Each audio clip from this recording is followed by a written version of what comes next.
بسم الله الرحمن الرحيم. نون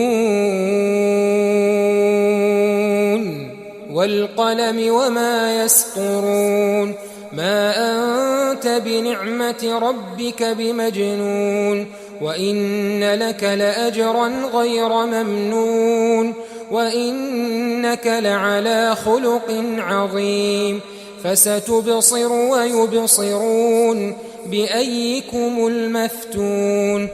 إن ربك هو أعلم بمن ضل عن سبيله وهو أعلم بالمهتدين فلا تطع المكذبين ودوا لو تدهن فيدهنون ولا تطع كل حلاف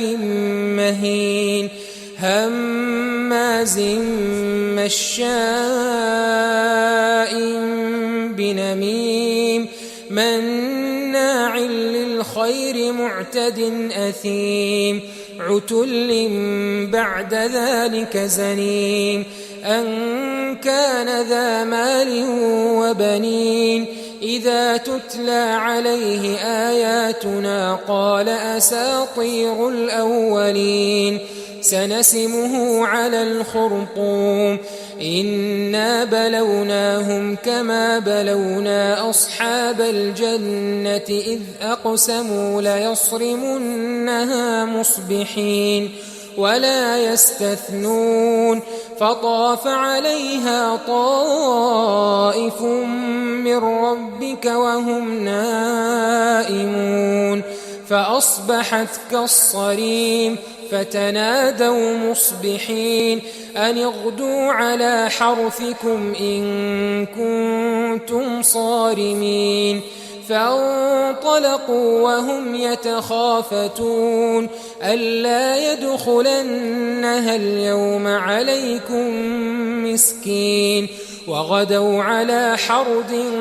قادرين فلما رأوها قالوا إنا لضالون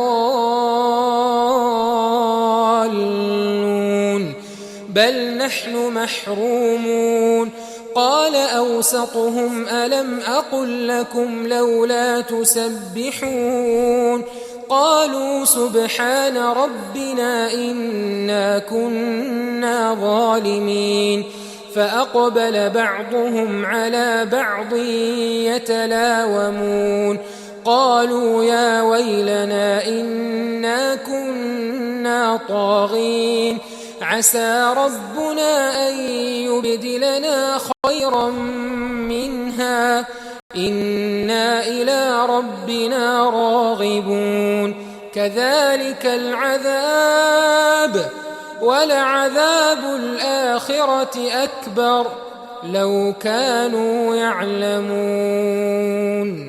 إن للمتقين عند ربهم جنات النعيم أفنجعل المسلمين كالمجرمين ما لكم كيف تحكمون أم لكم كتاب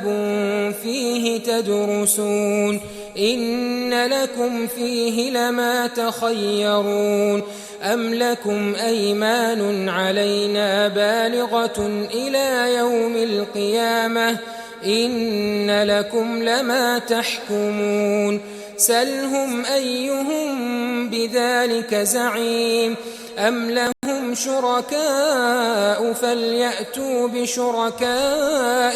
إن كانوا صادقين يوم يكشف عن ساق ويدعون إلى السجود فلا يستطيعون خاشعة أبصارهم ترهقهم ذلة وقد كانوا يدعون إلى السجود وهم سالمون فذرني ومن يكذب بهذا الحديث سنستدرجهم من حيث لا يعلمون وأملي لهم إن كيدي متين أم تسألهم أجرا فهم من مغرم مثقلون أم عندهم الغيب فهم يكتبون فاصبر لحكم ربك ولا تكن كصاحب الحوت إذ نادى وهو مكظوم لولا أن تداركه نعمة من ربه لنبذ بالعراء وهو مذموم فاجتباه ربه فجعله من الصالحين وإن يكاد الذين كفروا ليزلقونك بأبصارهم لما سمعوا الذكر ويقولون إنه لمجنون